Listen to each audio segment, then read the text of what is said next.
Kalau kemarin itu ibadah sunnah di antara Maulid dan Isya, sekarang adalah ibadah sunnah yang ada di setelahnya Isya sampai subuh. Ulama terdahulu itu biasa melakukan ibadah di malam hari, terutama ibadah tahajud. Ibadah tahajud itu adalah ibadah yang cepat untuk mengambil perhatiannya Allah Subhanahu wa Ta'ala. Kalau kita cita-citanya ingin jadi wali, ingin dekat sama Allah, maka biasakan sholat tahajud. Imam Syahrawardi, seingat saya ya, nanti dikoreksi lagi takut salah. Imam Syahrawardi itu pernah mengutip, kalau segala sesuatu yang terjadi di alam dunia ini itu pasti ada sebab-sebabnya. Likulli syai'in sababa fa'atba'a sababa. Jadi tidak ada yang kebetulan. Begitu pula ibadah tahajud kita itu bukan kebetulan, tapi memang takdir Allah, sebab siangnya kita melakukan sesuatu. Ciri-ciri orang yang diberikan takdir untuk istiqomah sholat tahajud adalah, salah satu ciri-cirinya kata Imam Syahrawardi adalah satu, daimul wudu. Dia orangnya selalu daimul wudu. Daimul wudu itu dikatakan adalah skincare terbaik. Kalian tahu Tuba, ceweknya Vicky Naki yang terbaru, YouTuber Vicky Naki, ngerti ya? Ada calon istrinya yang terbaru namanya Tuba. Dia tidak pernah pakai skincare. Ditanya, kamu kok cantik? Cuma sederhana, tipsnya apa? Selalu cuci air, selalu cuci wajah pakai air dingin. Yang kedua, istiqomah berwudu. Tanya seperti itu. Itu ngalah-ngalahin kulitnya, ngalah-ngalahin artis Indonesia, ada apa? Hanya dengan wudu. Berarti wudu skincare terbaik. Kata Imam Syahrawardi, salah satu cara agar kita ditakdirkan untuk istiqomah sholat tahajud adalah berwudu. Istiqomah kira-kira seperti itu tipsnya. Nanti dikoreksi lagi, saya agak remang-remang ingatnya, apa Imam Syahrawardi apa Imam Zarkasi, salah satu dari kedua imam itu yang mendahulukan, seingat saya seperti itu. Nah, ini cara tercepat kita untuk mendapatkan perhatian Allah itu adalah dengan sholat tahajud. Tahajud itu harus tidur dulu. Kalau tidak tidur itu bukan tahajud, tapi apa? Qiyamul lail. Beda ya antara tahajud dengan qiyamul lail. Karena untuk melakukan tahajud itu butuh effort yang lebih. Kenapa? Syaratnya harus bangun dari tidur. Cegedung, kalian bangun dari tidur, terus sama Allah hatinya digerakkan untuk sholat tahajud, itu berat sekali itu. Apa boleh cegedung ya? Lanang konangan, galau dan lain sebagainya, payah itu, payah. Bangun tidur langsung bangun untuk sholat tahajud. Setelah sholatnya enak, proses bangunnya itu loh yang begana. Kalau tidak percaya, kalian tanyakan yang biasa mengalaminya seperti Kang Am itu, atau siapalah, Kang Sam. Itu berat itu. Jadi wa minal laili fatahajjad. Tahajud itu artinya adalah tidur. Jadi bangun dari tidur. Makanya dibuat nama sholat. Jadi kalau tidak tidur itu bukan tahajud. Tidak ada ulama satupun yang mengatakan sholat tahajud tidak tidur dulu. Ya tetap dapat pahala, tapi jadi qiyamul lail, bukan tahajud. Seperti itu. Terus model Gusti Allah, musuhan, ngambekan. Gusti Allah itu ngambekan. Jadi kalian sekali hatinya digerakkan untuk melakukan ibadah sunnah, jangan ditunda. Kalau masih ditunda, Gusti Allah musuh tak kira elakonin dah mas. Semua kebaikan bukan hanya ibadah sunnah saja, wirid, belajar. Kalau ditunda 2 detik saja, maka takdirnya akan dirubah oleh Gusti Allah. Yang seharusnya hari ini dia melakukan ibadah sunnah, karena hatinya itu apa ya, nolak sekali dia, atau baik tunda. Sekarang kamu kuliah terus sholat duha. Ternyata dalam faktanya detik mari cek 5 menit gitu. Insya Allah tak kira detik sholat ada. Karena Gusti Allah soal Allahul Ghurur. Allah itu maha pecem. Berarti mun kalian kerentek bagus, jangan ditunda, langsung kerjakan. Seperti itu. Itu kata Imam Al-Ghazali. Bukan saya sih, Bu Imam Al-Ghazali. Karena terkait takdir ini penting. Saya sempat berpikir, seongkun manusia takdir itu gimana konsepnya? Saya menggerakkan tangan sekarang, ini takdir apa bukan? Lah kalau qadariyah, gerakan tangan saya ini adalah digerakkan oleh Gusti Allah, ya kan? Lah kalau Jabariyah, yang menggerakkan tangan saya ini bukan Allah, tapi saya sendiri.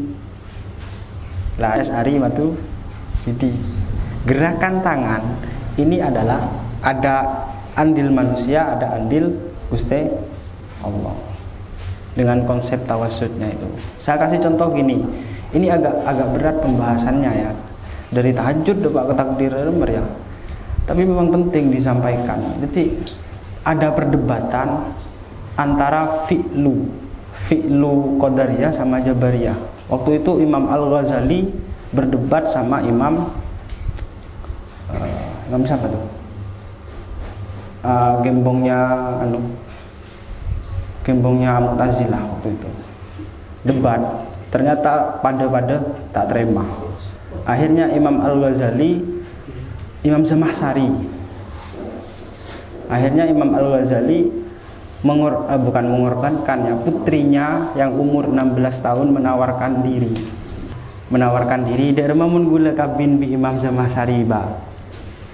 Ongguan penting eki ara apa ban gula tero ndi laki si alim enggak Imam Zamakhsyari ya ngerengun ban kesokan ya terakhir Imam Zamakhsyari putrinya Imam Al-Ghazali itu ternyata Imam Zamakhsyari kesokan jelaratin ki mudah ya beglebur ngereng gitu. Sedangkan Imam Zamakhsyari sudah umur 63 tahun. Malam pertama langsung melakukan hubungan pakai bini. Ronde pertama mampu gitu. Sedangkan tantang boleh dari mau lanjut bi putrinya Imam Al-Ghazali itu. Dari mau lanjut wahai Imam ngereng mampu gitu. Maju bah ketelo kalian bah sekalian dia aduh jolah tak cek jelas gercet lah akhirnya apa boh dalam membian nika beri debat bi abagula caipon manusia nika punya kuasa, punya kuah, punya free will, punya kehendak dalam melakukan sesuatu. Dan bian kehendaknya terjelas pengen ngelatinin gula makin, tapi dari rumah fisik bian tak kelar gitu berarti manusia tadi kuat. Sejak itu beliau menjadi ahlus sunnah wal jamaah keluar dari Mu'tazilah. Jadi ya ngaji ya. Jadi takdir Gusti Allah ya. Kalau versi Asy'ari Maturidi yang saya paham itu sudah saya tulis di Instagram itu seperti pohon yang tujuannya itu puncaknya tapi melalui jalur tangka yang berbeda. Kita mau lewat tangka yang mana ujungnya sampainya sama. Jadi Gusti Allah yang beri ilmu ba'an mundiyah maka daya. Ba'an mundiyah maka daya. Ba'an mun lakoh beri B 2 maka gini. Mun kamu A maka deki B, mun kamu C maka deki D, seperti itu. Apa konsepnya likulli syai'in sababa fa'ad ba'ah perintahna fa'ad ba'ah sababa. Kita suruh nyari jalan, sedima jalan itu kira-kira menuju kepada apa yang kita inginkan melalui konsep imajinasi. Karena imajinasi manusia itu terbatas, ya maka kudu minta pertolongan Gusti Allah melalui dua. Tolong takdirkan saya, tunjukkan saya ke jalan yang tepat sehingga saya sampai kepada apa yang saya cita-citakan. Jadi yang saya pahami seperti itu. Terserah kalian memahaminya apa. Ingat ya, apa yang saya sampaikan ini belum tentu benar. Saya salah. Setuju tak? Setuju tak? Harus setuju. Karena kalian nanti dalil, kalau di dalil. Jadi agar kita ditakdirkan sholat tahajud, maka harus melalui daimul wudu. Mungkin sholat tahajud sekalian dua kali kita mampu ya, niaten dekian sholat tahajud kok mampu. Tapi untuk istiqomah neng tahajud dan malam itu sampai mentak jeger ya, ingat berdisinya ini tuh salah satu caranya adalah daimul wudu. Terus kalau tips dari Rasulullah secara fisik, tadi kan secara batin ya, sekarang secara fisik apa? Disuruh qailullah. Jelas ya?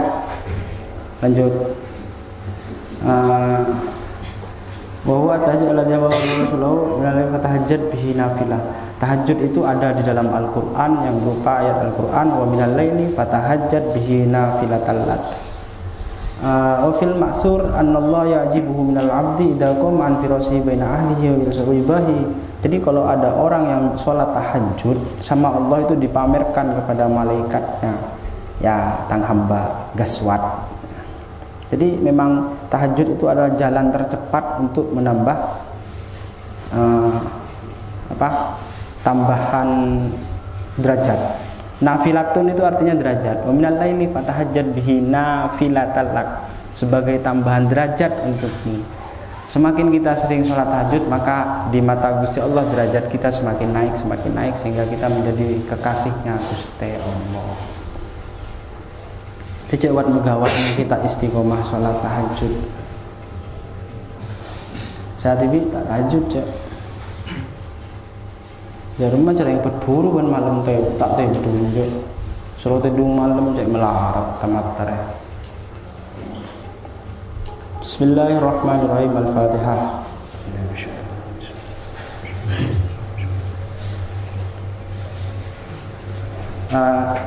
Cukup sampai di sini ya. Ngaji tuh ini segini kayak yamarakin gitu lah ya. Jadi ini pendorong bagi kita, kalau kita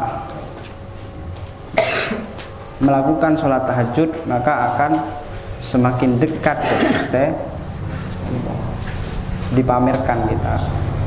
Jadi jangan pernah malas untuk melakukan ibadah. Mungkin agar lebih interaktif lagi, karena ini juga masuk konten YouTube, saya juga sudah ada persiapan untuk ini. Silahkan tanya terkait konsep yang saya bicarakan tadi, apapun itu. Kalau saya mampu kita jawab, kalau tidak mampu utang nanti. Ada yang ingin tanya? Tanya dulu.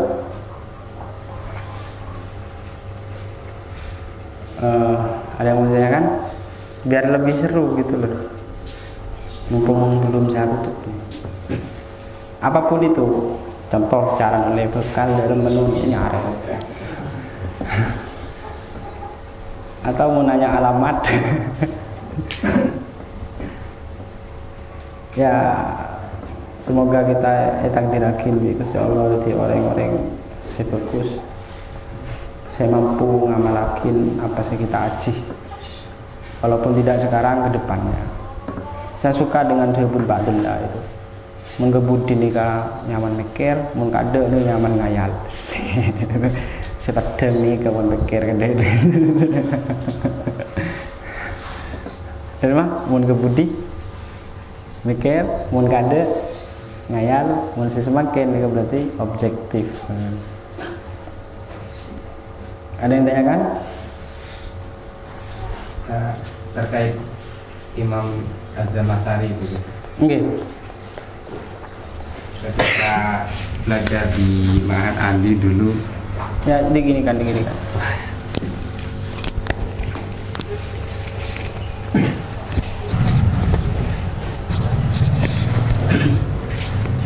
ketika belajar ilmu tafsir di Ma'had Ali dulu, salah satu syarat untuk menjadi mufassir, karena kan pancen Imam Zamasari salah satu mufassir top kan, Iya. sehingga karya beliau sudah tidak bisa diragukan lagi terkait kualitasnya, yakni Al-Kasyaf.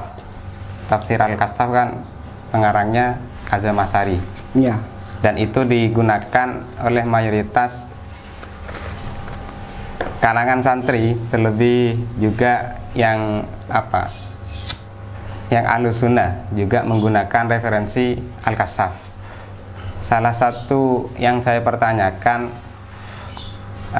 ketika si pengarang itu atau yang menjadi mufassir lain akidah dengan kita, yakni bukan Ahlus Sunnah wal Jamaah, itu kan tidak diperbolehkan, karena pancen salah satu syarat menjadi mufassir harus seakidah dengan Ahlus Sunnah.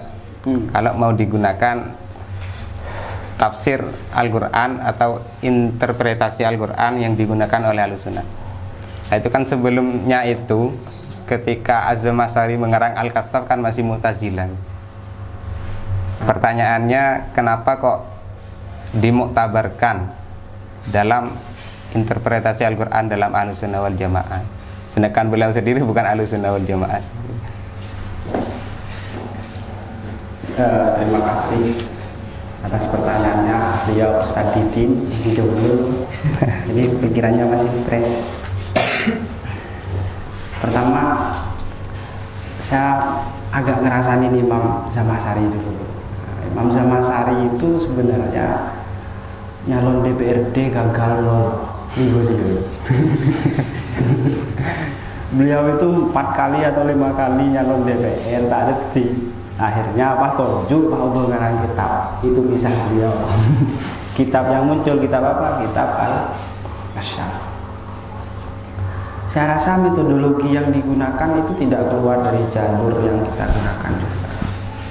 Imam Zamasari, setahu saya ya, nanti bisa dikoreksi, itu beliau lebih dipengaruhi oleh Imam Sibawayh dalam ilmu bahasa. Jadi beliau mengikuti aliran Sibawayh di Basra.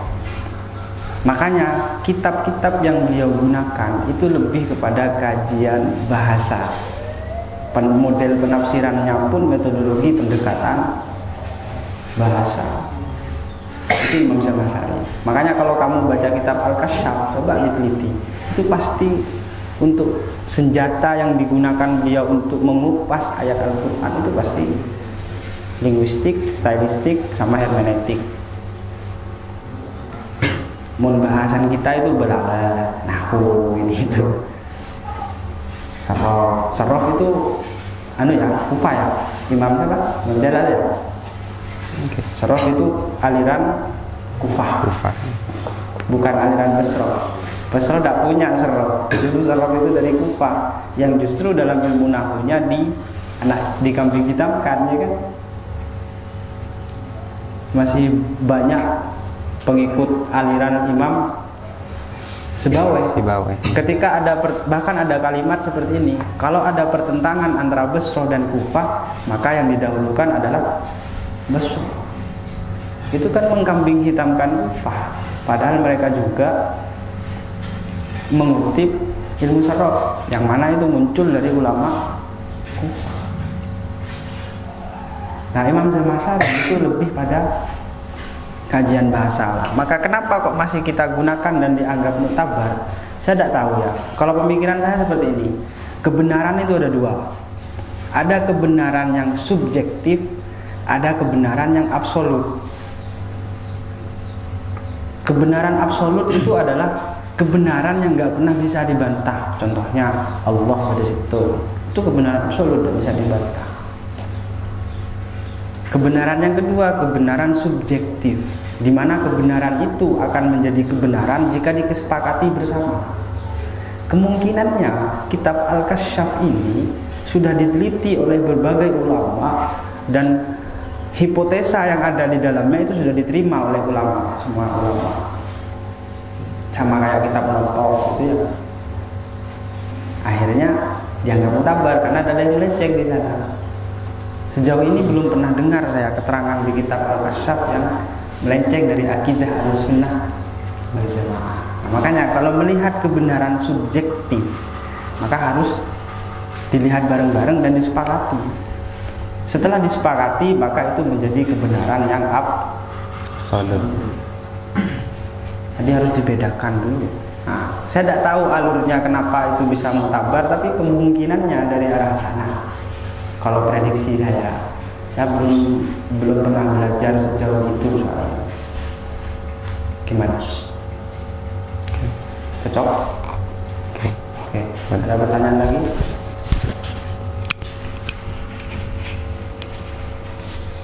Cara nak lekal? Tidak ada. Mulai tak keton dua derma dia ya. Kepang balsem. Sabuk ke sini tuh.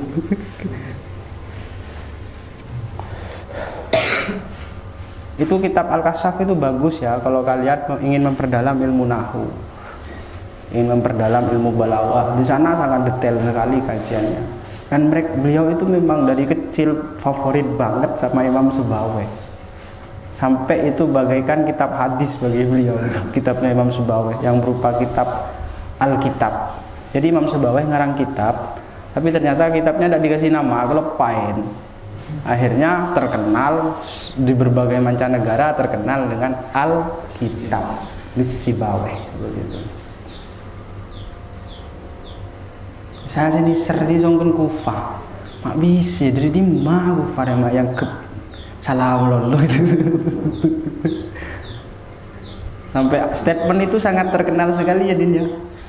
Kalau ada perbedaan pendapat antara Basra dan Kufah, maka yang dimenangkan adalah Basra. Itu statement macam apa itu? Banyak statement yang kita terima begitu saja. Contohnya al-muhafadzah 'alal qadimis sholih wal akhdhu bil jadidil aslah. Itu saya pertama kali nggak terima itu. Bagaimana jadid itu bisa aslah daripada qadim?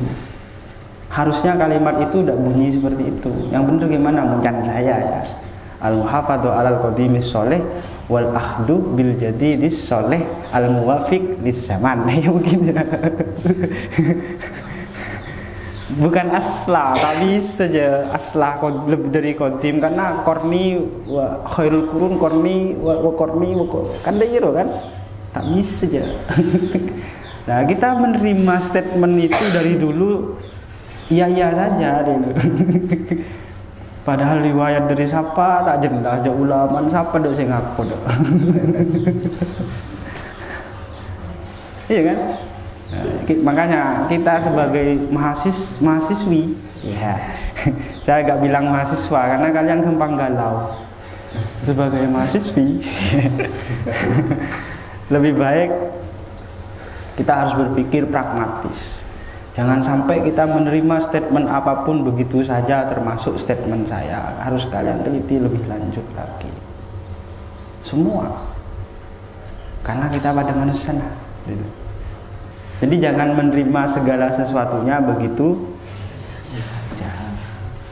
Harus dipikir. Afala tatafakkarun, afala ta'qilun. Yang lebih dalam lagi, afala tuh. Itu sudah singgung terus pikir. Masa kita sadar. Mungkin dicukupkan ya. Kalau sudah ada asilah lagi, minggu depan kalian siapkan asilah dulu. Dari konteks yang ini kalian siapkan asilah. Saya cek melata sekiranya saya tak bisa jawab dulu. Saya butuh pertanyaan-pertanyaan yang memang saya benar-benar tidak bisa jawab dulu. Jadi saya tantang kalian gitu. buatkanlah pertanyaan apa boleh. Karena Sandi prinsip guru selalu benar, kalau salah maka dianggap benar. Allahumma shalli ala Muhammad. Bismillahirrahmanirrahim. Rabbana 'allamtana Rabbi 'allimna allati yanfa'una Rabbi faqqihna wa faqihna wa qarabatin lana fi dinina Rabbana anfa'na bi barakatihim wa dinal husna bi hurmatihim wa amitna fi tariqatihim wa mu'afatihim minal fitani. Bismillahirrahmanirrahim. Tak nyaman, tak bisa ngusapmu aja. Siapa yang baca Diba? Ayo dah, siapa saja dah. Ini lihat. Nazal arsyu darba wa istibsyara.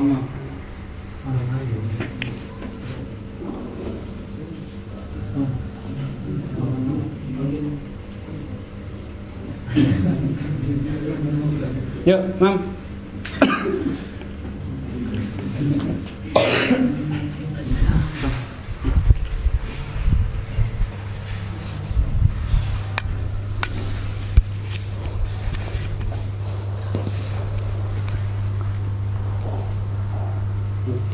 Langsung membeli ya. Fahtaza. Diba.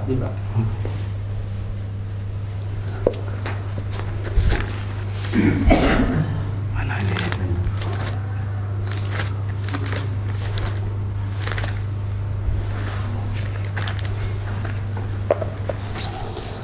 اللهم صل وسلم وبارك عليه وعلى آله فاهتز العرش طربا واستبشارا وازداد الكرسي هيبة ووقارا وامتلأت السماوات أنوارا وضجت الملائكة تهليلا وتمجيدا واستغفارا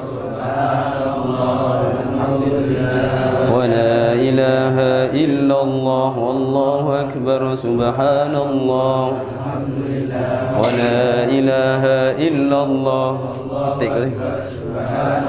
والحمد لله ولا إله إلا الله ولم تزل أمه ترى أنواعا من فخره وفضله إلى نهاية تمام حمله فلما اشتد بها الطلق بإذن رب الخلق وضعت الحبيب صلى الله عليه وسلم ساجدا شاكرا حامدا كأنه البدر في تمام مهل القيام صلى الله على محمد صلى الله عليه وسلم صلى الله على محمد صلى الله عليه وسلم يا نبي سلام عليك يا رسول سلام عليك يا حبيب سلام عليك صلوات الله عليك يا نبي سلام عليك يا رسول سلام عليك يا حبيب سلام عليك صلوات الله عليك أشرق الكون ابتهاجا بوجود المصطفى أحمد ولأهل الكون أنس وسرور قد تجدد الله يا نبي سلام عليك يا رسول سلام عليك يا حبيب سلام صلوات الله عليك ولنا البشرى بسعد مستمر ليس ينفد حيث أوتينا عطاء جمع الفخر المؤبد يا نبي سلام عليك يا رسول سلام عليك يا حبيب سلام عليك صلوات الله عليك فلربي كل حمد جل يسوره العن إذ حبانا بوجودي الله الله مصطفى الهادي محمد يا نبي سلام عليك يا رسول سلام عليك يا حبيب سلام عليك الله الله صلوات الله عليك يا رسول الله أهلا بك إن بك نسعان وبجاه يا إلهي جد وبلغ كل مقصد صلى الله عليك يا نبي صلى الله عليك يا رسول يا جد الحسن والحسين صلى الله عليك يا نبي واهدنا نهج سبيلي كي به نسعد ونرشد ربي بلغنا بجاهي في جواري خير مقعد مرحبا يا نور العين مرحبا جد الحسين مرحبا أهلا وسهلا مرحبا يا خير داعي ربي فاغفر لي ذنوبي يا الله ببركة الهادي محمد يا الله ربي فاغفر لي ذنوبي يا الله ببركة الهادي محمد يا الله وصلاة الله تغشى أشرف الرسل محمد وسلام المستمرون كل حين